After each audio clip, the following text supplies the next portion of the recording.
हम वाक और अभिव्यक्ति की स्वतंत्रता के बारे में भारतीय संविधान के अनुच्छेद 19 का पुरजोर समर्थन करते हैं। उदाहरणों, छवियां और संदर्भों सहित यह वीडियो केवल मनोरंजन, सूचना और शैक्षिक उद्देश्यों के लिए प्रदान किया गया है और चैनल किसी भी अवैध गतिविधियों को बढ़ावा या प्रोत्साहित नहीं करता है। हमारा मकसद समाज को जागृत करना है। जय हिंद दोस्तों, मैं हूं आपका दोस्त तोहफा एक्स मुस्लिम। दोस्तों, कौन कहता है कि भारत से इस्लाम मिटेगा नहीं। ये वो दौर चल रहा है जहां पर हम सब एक इतिहास के साक्षी बन रहे हैं। आने वाले सदी के इतिहासकार 21वीं सदी को भारत से इस्लाम के अंत के रूप में और एक्स मुस्लिम मूवमेंट को सुनहरे अक्षरों में दर्ज करेंगे। मेरे गांव में एक कहावत है कि जिस गन्ने में रस ज्यादा होता है उस गन्ने में खुद ब खुद दरार पड़ जाता है। आपको लगेगा कि इस्लाम तेजी से ग्रो कर रहा है, लेकिन चिराग बुझने से पहले तेजी के साथ फड़फड़ाता है, फिर वो हमेशा के लिए बुझ जाता है। याद कीजिए अपने भारत में शाहबानों का मामला। एक मजलूम की आह कभी भी बेकार नहीं जाती है। बहुत मुमकिन है कि एक्स मुस्लिम एंजल बहन की आह जाया नहीं जाएगी। तो आइए देखते हैं एक्स मुस्लिम एंजल बहन के दिल से निकली आह को। चलो मैं स्टार्टिंग से ही आप लोगों को बताती हूँ कि मैं जब अपने घर पे थी तो एक बहुत अच्छी लड़की थे। इसके बारे में मेरे ख्याल में कभी एंजल ऐसा बैठी नहीं है, आया। म्यूट कर। जी। हाँ हाँ, आप बोलते रहो आप। हाँ, कि मेरे मन में कभी ये ख्याल भी नहीं आया कि कभी ऐसा भी हो सकता है कि हम इस्लाम के बारे में कुछ गलत बोले, नबी साहब के बारे में कुछ गलत बोले या किसी और पर्सन के बारे में, मतलब इस्लाम के रिलेटेड मेरे मुँह से कभी भी कुछ ऐसी गलत शब्द निकल पाए, कभी नहीं। क्योंकि हम ऐसे घर से ताल्लुक़ रखते थे जहाँ आप बिना वज़ू के, बिना नहाए आप एक जो कुरान शरीफ पढ़ते हैं, उसका एक रहल आता है ना? उस रहल को भी हम नहीं छू सकते थे, ठीक है? बिना नहाए, बिना वज़ू किए। तो कुरान पे बात करना या कुरान के बारे में कुछ सोचना, ये तो बहुत बड़ी बात थी। तो मैं पढ़ने-लिखने में बहुत अच्छी थी और मैंने बहुत कुरान शरीफ की तिलावत की, बहुत ज़्यादा, मैं बता नहीं सकती कितना। सेकंड ये कि मैं खुद बच्चों को कुरान शरीफ पढ़ाती थी, उनको घर पे ट्यूशन देती थी, ना जाने कितनी लड़कियों को मैंने खुद कुरान शरीफ मुकम्मल कराए। और दूसरा ये कि मेरे घरवालों को भी नहीं लग रहा था कि कभी ऐसा कुछ होने वाला है इसके साथ। सब कुछ नॉर्मल चल रहा था, मैं बहुत, लेकिन एक चीज़ मेरे मन में हमेशा ख़्याल आता था कि क्या मैं मतलब हमेशा एक चीज़ होता है ना, बचपन से आपको टोका जाता है। आप ये नहीं पहन सकते, आप वो नहीं पहन सकते, आप ऐसे नहीं हँस सकते, आप इधर नहीं जा सकते, उधर। ये वाला रोक-टोक ना मुझे थोड़ा-सा खलता था कि क्यों? मतलब ऐसा क्यों कह रहे हैं मुझे, ऐसे नहीं करना है, ऐसे नहीं करना। समझ नहीं आता था। बचपन से ही यही सिखाया गया कि जो महिलाओं का फ़र्ज़ है, सहन करना, चुप रहना, झुकना, मतलब ऐसा करके कि अगर आप थोड़ा-सा ऐसे तन के चलो, तो लोग कहते हैं क्या कि आप ऐसे तन के क्यों चल रहे हैं, ये इस्लाम के खिलाफ है, ऐसे तन के नहीं चलना चाहिए, अल्लाह नाराज़ होता है। भाई, क्यों अल्लाह नाराज़ होता है उस टाइम तो नहीं समझ आता। लगता था कि हो सकता है अल्लाह नाराज़ होते होंगे। अगर सर पर से दुपट्टा सरक जाए, तो 4-5 लोग आके डाँट देते थे, क्यों ऐसी-वैसी, ज़ोर से हँस दो, उसमें भी दिक्कत। कुछ पूछ लो, उसमें भी दिक्कत। तो हर जगह ये रोक-टोक का सिलसिला चल रहा था, मेरे मन में भी बहुत सारे सवाल आते थे, पर हिम्मत नहीं होती थी।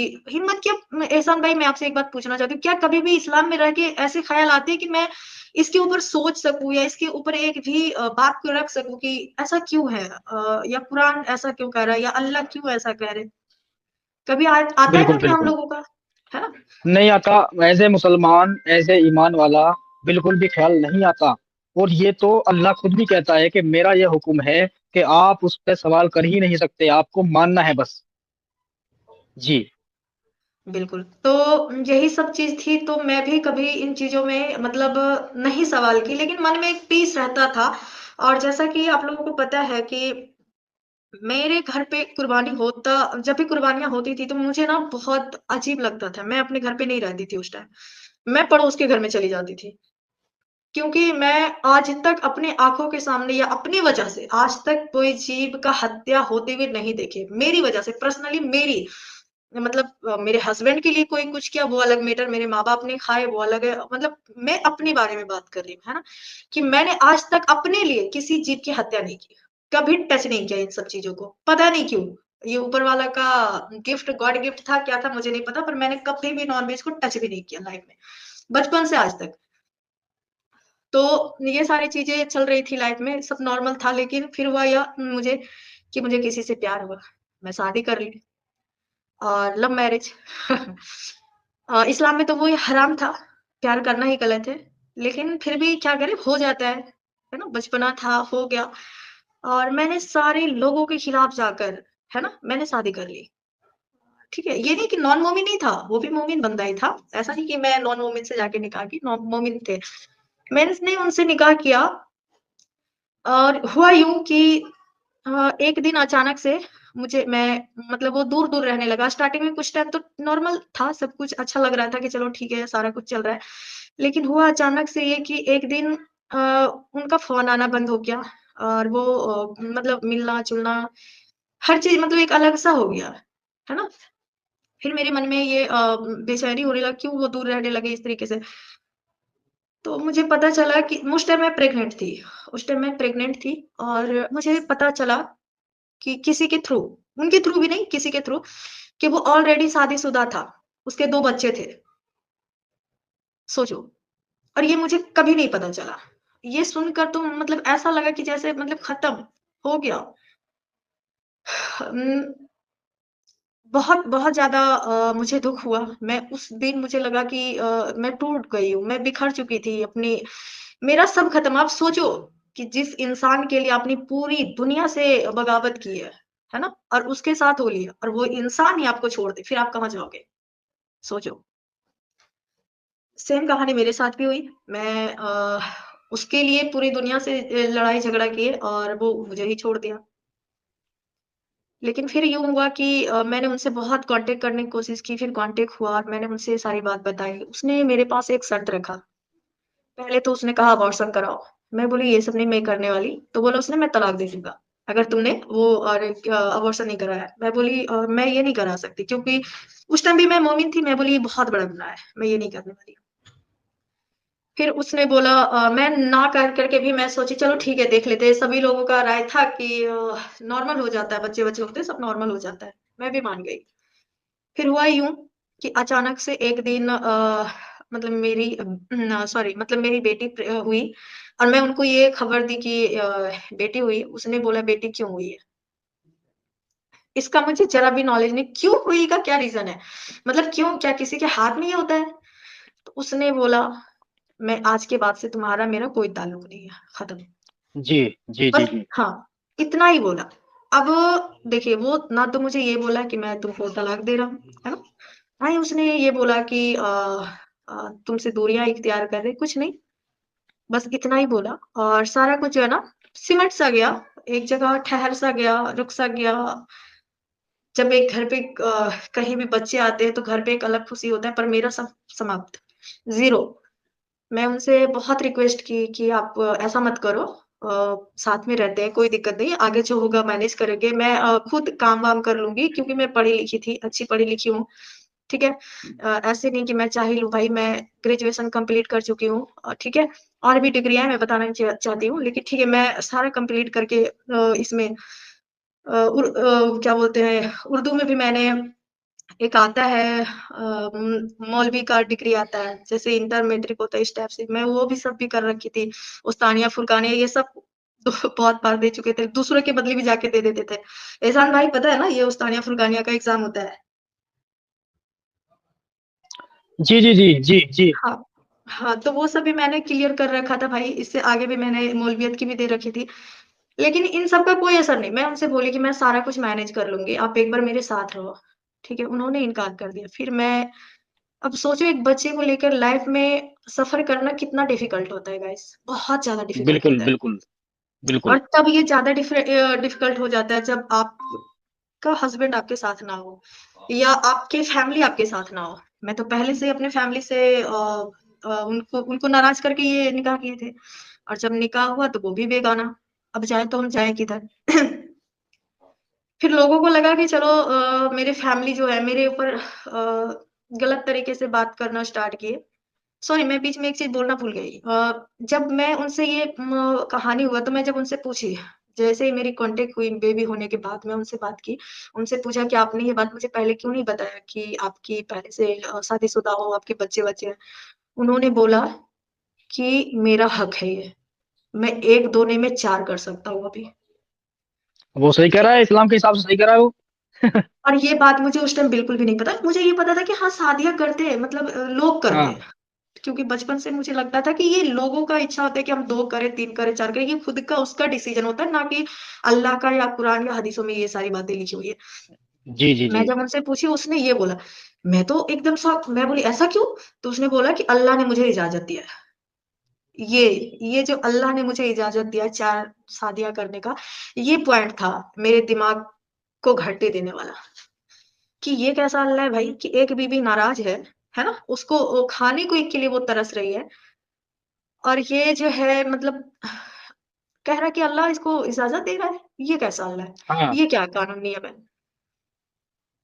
फिर वहाँ पर से क्या हुआ कि आगे जा कर के मतलब उसने मैं उनसे बहुत रिक्वेस्ट की कि चलो ठीक है, मेरे घर वालों ने भी बहुत फैमिली कुछ मेंबर ऐसे थे जो मेरे सपोर्ट में थे, उन्होंने भी उनसे रिक्वेस्ट किया कि चलो ठीक है, जो हुआ हुआ, चलो अब बच्चे-बच्चे हो गए, नॉर्मल हो जाओ, सब अच्छे से रहो फैमिली जैसा।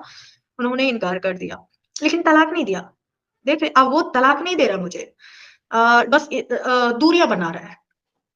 फिर हुआ यूँ कि मैंने उनसे बहुत रिक्वेस्ट की, नहीं सुना।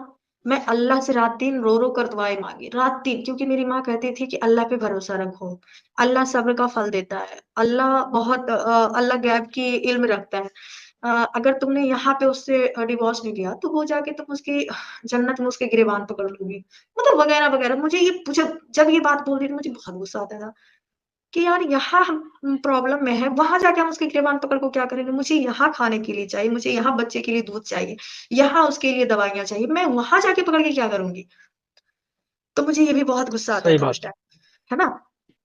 जी, कि हाँ, ये सारी चीज़ें जो अंदर बहुत मतलब ये दर्द सा होने लगा कि ये क्या नियम भाई? जब ये कहते हैं कि उनसे माँगो, मैं इतनी बार बोल रही हूँ कि मैंने कोई गुनाह नहीं किया, मैंने कोई कुछ किया आज तक लाइफ़ में मेरी वज़ह से मुझे नहीं लगता मैंने कोई गलती की आज तक किसी के प्रति कुछ भी, ऑनेस्टली बताऊँ तो कभी भी मेरी वज़ह से किसी को तकलीफ़ पहुँचा हो, ये मुझे याद नहीं है। तो मैं बस यही कहती थी अल्लाह बस एक बार मैं दूसरी निकाह नहीं करना चाहती, मुझे अपने शौहर के साथ रहने दो। बस किसी तरीके से उसका दिल पिघला दो अब कि वो मुझे ले जाए, मुझे अपने साथ रखे। लेकिन अल्लाह हो तब ना भाई, जब अल्लाह हो तब ना सुने, सही बात है। है ना? बिल्कुल। जब अब अल्लाह है ही नहीं तो सुनेगा कौन? मैं भाई तहज्जुद की नमाज़, चास्त की अल्लाह नमाज़ नहीं है, हाँ, अल्लाह नहीं है, मुल्ला है। और वो मुल्ला बिल्कुल। है, वो नासमझ मुसलमानों को दिलों पर राज करता है और अपना फ़ायदा निकलवाता है और उनका फ़ायदा करता है। जी। जी, तो मैं हाँ, यही चीज़ें सेम मैं अल्लाह हो तब ना मैं उनसे ये बातें कर सकूँ, लेकिन ये चीज़ें लगातार मेरे साथ चल रहा था। मैं चाह कर के भी उनसे दूरियाँ जो है अ, मैं दूर तो हो गई थी, लेकिन हम इससे छुटकारा नहीं पा रहे थे और मेरी माँ का भी कुछ कहना इसी टाइप से था। फिर धीरे-धीरे हालात ऐसे होते गए कि घिन-सा आने लगता है ना, जब बंदा आपके लिए कोई एक्शन ना ले, आपका कोई केयर ना करे, आपका कोई देखे फिर उनसे क्या रिश्ता है ना? फिर उनसे रिश्ता का कोई जी, मतलब जी, ही नहीं है ना। बिल्कुल। ज़िम्मेदारी, प्यार, केयर से ही एक रिश्ता का बॉन्ड बनता है। ना कि ऐसे कोई है तो उससे मुझे क्या, है ना? तो वो वाला हो गया। फिर मैं उनसे एक बार बोली कि चलो ठीक है, आप ऐसा करो कि मुझे खुला दे दो। मुझे पता चला, ये बातें मुझे पता चली कि अच्छा, आपको पता मेरी पता बत या तो आपने किसी ने बताया कि आप खुला माँग सकती हो। हाँ। ये जी, मुझे जी। एक मौलाना साहब थे, उन्होंने मुझे बताया कि अगर वो नहीं दे रहा है ना, तो आप ऐसा करो कि आप उनसे बोलो कि मुझे खुला चाहिए। तो उसमें भी कंडीशन क्या उन्होंने दिया कि मैं बोली कि तो क्या मैं ये खुद से नहीं ले सकती? मतलब ठीक है, मैं सिग्नेचर करके दे देती हूँ, बस हो गया। बोलता नहीं, वो आके करेगा सिग्नेचर, आपके करने से नहीं होगा। तो हम बोले भाई फिर तो ये निकाह वाली ही बात हो गई, अगला ही दे रहा है मुझे, मैं तो फिर निहत्थे ही हूँ ना, मेरे पास कुछ नहीं है, कोई राइट्स नहीं है। हुँ। तो उन्होंने बोला कि हाँ, यही चीज़ें सेम होगी, आप एक बार जाओ और एक बार कोशिश करके देखो, मानता है तो डन है।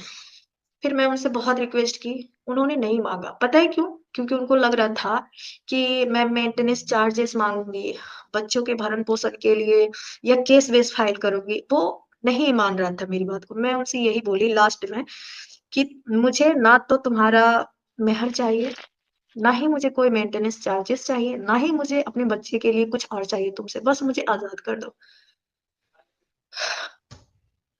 सोचिए, पता है उसके बाद क्या हुआ? उस बंदे ने जी। हाँ कर दिया, सोचो। हुँ।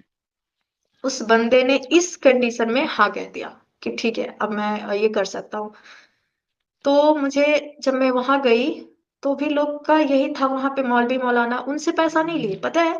उनको पता था कि मैं सिंगल मदर हूँ, मेरे पास मैं खुद काम करती हूँ। मैंने सारा कुछ उन लोगों को बता रखी थी कि हाफिज़ साहब ये कंडीशन है, मैं खुद करी, ये इन्होंने इतने साल से मेरे साथ ये गलत-गलत हरकतें की और मुझे ऐसा-ऐसा, मैं बहुत परेशान हूँ। तो उन्होंने पता है उनसे पैसे नहीं लिए, मेरे से पैसा लिया, वो खुला कराने का, जी। हाँ, 15,000। वो तो धंधा है ना इनका, खुला करवाओ या हलाला करवाओ, ये धंधा बनाया हुआ इन लोगों का। तो वो सोचिए कि वो उनसे नहीं लिया, जबकि मैंने उनका मेहर भी माफ़ किया, मैंने कुछ लिए भी नहीं, केस भी फाइल करने के लिए सब छोड़ दिए, लेकिन सोचिए उन्होंने मेरे से पैसा लिया 15,000। मैं भाई किसी तरीके से उनको दी, ठीक है? मेरी हालात भी उस टाइम इतनी भी अच्छी नहीं थी और अब भी नहीं अच्छी है, बीच में तो और भी ज़्यादा बेकार थी, बहुत, जैसा आप लोगों को पता है, मैं इस पे बाद में बात करती हूँ। तो उन्होंने मेरे से 15,000 लिए और उन्होंने खुला करा दिया। फिर एक दिन क्या हुआ हुँ। कि मैं हमेशा देखती थी इनका अ, मौलाना तारिक जमील साहब, पाकिस्तानी, जानते हो ना? मैं भी उनको। उनका गुलाम था एक टाइम पे, मैं भी उनका बहुत हाँ, बड़ा गुलाम था। वो बड़ा भाई रात खतरनाक 11 था। हाँ, 12-12 बजे रात तक मैं रोती थी, उनकी बयान को हाँ, सुनकर। हाँ, जब हाँ। वो कहते हैं कि ओ हो, कैसे होंगे वो रात, और हाँ, इतना डरावना से कहता है यार कि मतलब कोई भी बंदा डर के मारे रोना स्टार्ट कर दे। न सोचो क्या बिल्कुल। होगा, तुम्हें आग में जलाएँगे, तुम्हें ऐसे करेंगे, वैसे करेंगे, मतलब बहुत ज़्यादा अंदर वो डर सा हो जाता है। और मैंने भी उनकी फ़ैन थी, तो अचानक से एक दिन मेरे सामने इनका आया चैनल, क्या बोलते हैं, जफ़र हेरेटिक भाई का। मैं उनको हुँ, देखी, हुँ, मुझे हुँ। बहुत गुस्सा आया, मैंने उनको गालियाँ दी, कमेंट में भी जाके दी गालियाँ, और मैं उनको मन में भी देती, ये कितना कमीना टाइप का इंसान है भाई, ये कितना गलत इंसान है। सोचो ये हमारे नबी साहब के बारे में कैसी-कैसी बातें कर रहा है बंदा। लेकिन वहाँ पे फिर ऐसे करते-करते मुझे पता है किसका चैनल मिला? साहिल का, समीर हुँ, भाई का, एडम भाई का, इन सब जी। का। फिर मुझे ये टाइटल समझ आया उनका, क्योंकि जफर हेरेटिक है, ना कि एक्स मुस्लिम, हुँ, राइट? जी, जी, जब जी, जी। ये हाँ, जब ये चीज़ मुझे दिखा, जब एक्स मुस्लिम, मैं सोची ये क्या है भाई, ये क्या नया आइटम है मार्केट में, एक्स मुस्लिम क्या होता है? मैं जब उनसे उनकी वीडियो 2, 4, 10 दिन लगातार देखी, फिर मुझे समझ आया, अच्छा! फिर भी मुझे नहीं समझ आया क्योंकि ये लोग हदीसों पे, कुरानों पे बात करते थे जो तर्जुमे के साथ, है ना? जी। तो हाँ, तो वो भी चीज़ें जो है आज तक किसी ने इस पे बात नहीं कर रखी थी, क्योंकि मैं कभी तर्जुमे के साथ पढ़ ही नहीं पाई और ना जी। हदीसों के बारे में मुझे नॉलेज कि क्या होता है, क्या नहीं। मैं तो बस सीधा पढ़ती थी कुरान ताकि सवाब हो, हुँ, नमाज़ पढ़ते थे ताकि अल्लाह का के लिए नज़रों में हम अच्छे बंदे बने। बाकी से जी। दुनियादारी बाकी गुनाह नहीं करना, ये नहीं करना, फलाना-ढिमकाना, वो बस। तो हाँ, फिर हुआ यूँ कि मैं ये सारा कुछ कर रही थी, तो उनका जब मैं चैनल देखी तो मैं एक बार साहिल सर से संपर्क की। उनसे बात की। हाँ, बात करके मैं उनसे पूछी कि ये क्या है? मैं अपनी कहानी पूरा उनसे बताई। उन्होंने सुना और बोला कि ये इस्लाम का पूरा है। ये जो कुछ भी जी। आपके साथ हो रहा है ना, ये सारा कुछ इस्लाम में लिखा है। इस्लाम में बोले तो अच्छा, कुरान और हदीसों एक में लिखा एक है। बात कहूँ मैं आपसे, सुनिए, हाँ, आपकी आवाज़ ब्रेक हो रही है थोड़ी-सी। अच्छा थोड़ी-सी हो रही है? हाँ, ब्रेक हो रही है आपकी आवाज़। अच्छा, 1 सेकंड। अभी ठीक है? हाँ, हाँ। सही है? दोस्तों इनकी आवाज़ सही आ रही है आपकी? ज़रा मुझे बताओ। एक बार आप पूछ लो लोगों से।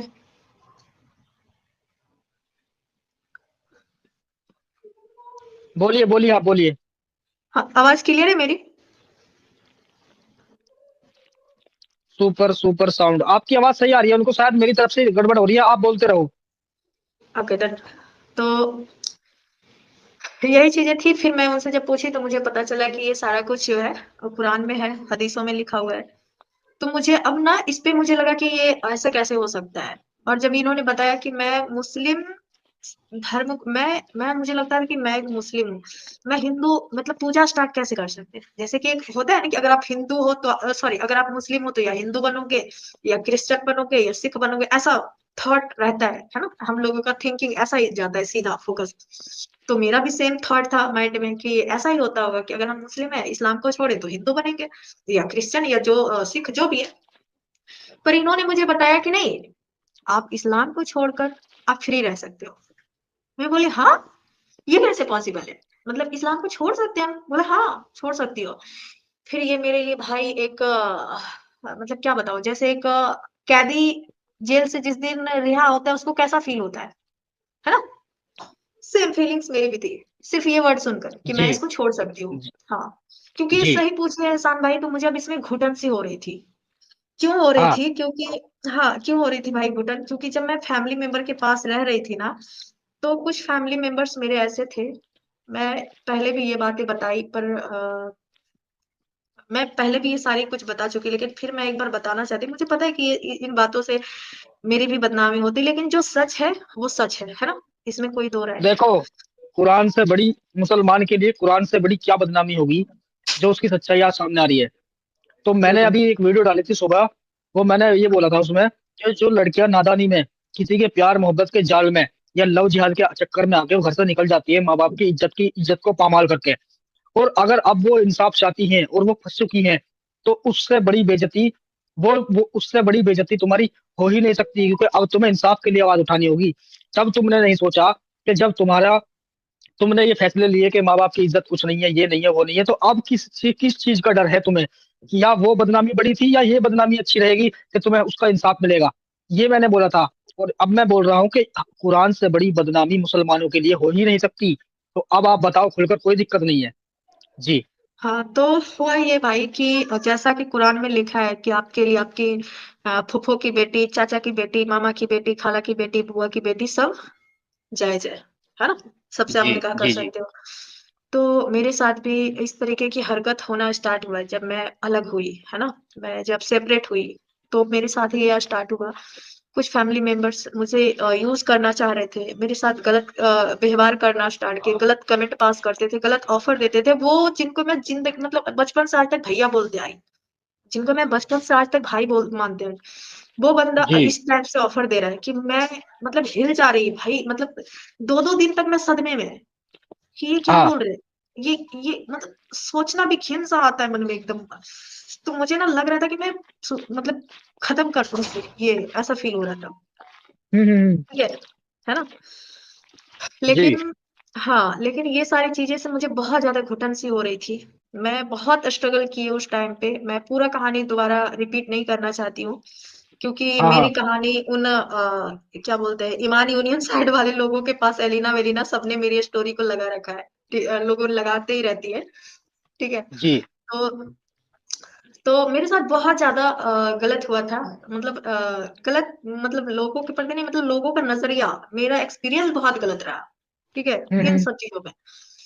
और मैं कि इसीलिए मुझे घुटन-सी हो रही थी और मैंने रिसर्च करना स्टार्ट किया। मैं जब कुरान को तर्जुमे के साथ पढ़ना स्टार्ट की, मैंने हदीसों को पढ़ना स्टार्ट की, तो मेरे पैरों तले ज़मीन खिसक गया। मुझे यकीन जी नहीं हो रहा था कि ये सब कुछ हम इतना दिलो-जान से पढ़ रहे थे, जिसमें ये लिखा है कि तुम अपनी बीवियों को मारो। ये खुद कुरान कह रहा है कि तुम 4 निकाह कर सकते हो। ये कुरान खुद कह रहा है कि काफ़िरों से नफ़रत करो। ये कुरान खुद कह रहा है तुम्हारी बीवी तुम्हारे लिए खेती है, जिधर से मन आता है उधर से आ जाओ, चढ़ जाओ। ये कितनी गंदी-गंदी हाँ बातें लिखी हुई है। उस टाइम मतलब शॉक्ड आई। फिर क्या हुआ कि ये सारी चीज़ें मैं जब पढ़ी, जानी, समझी, तो गाइज़ वहाँ पे मुझे साहिल ने बोला कि तुम बहुत अच्छा कर सकती हो, पढ़ी-लिखी हो, तुम ऐसा करो कि तुमको अच्छा नॉलेज है, कुरान शरीफ भी प क्योंकि मैं आपको बता चुकी हूँ कि मैं बच्चों को तालीम देती थी, कुरान शरीफ पढ़ाती थी। जी जी। बहुत सारी लड़कियों को मैंने कुरान शरीफ पढ़ाया है, कुरान शरीफ मैंने मुकम्मल बिल्कुल। कराए। हाँ, वो नॉर्मली घरों में पढ़ाती हैं औरतें, तो आपने हाँ, पढ़ाया, हाँ, अच्छी बात, सही है। हाँ, हाँ हाँ। हाँ। क्योंकि मैं जब अपने कॉलेज से फ्री होकर आती थी, तो मैं पढ़ाती थी, लड़की-लड़कियों सभी जी को, जी। बच्चों को मतलब, हाँ है ना? हाँ।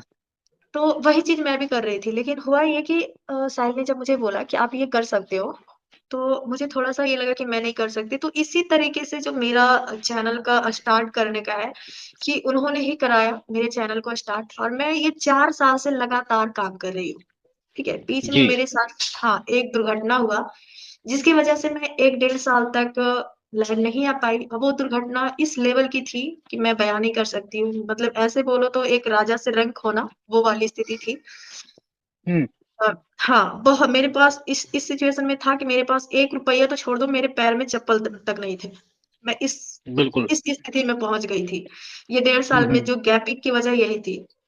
फिर मैं हिम्मत की और मुझे लगा कि जब मैं इतना कुछ लाइफ में झेल रही हूँ और अगर तो कुछ ना मतलब ही है, मेरे साथ इतना कुछ हो रहा है तो शायद कुछ तो होने वाला है आगे, तो फिर मैं हिम्मत करके वापस आ गई हूँ।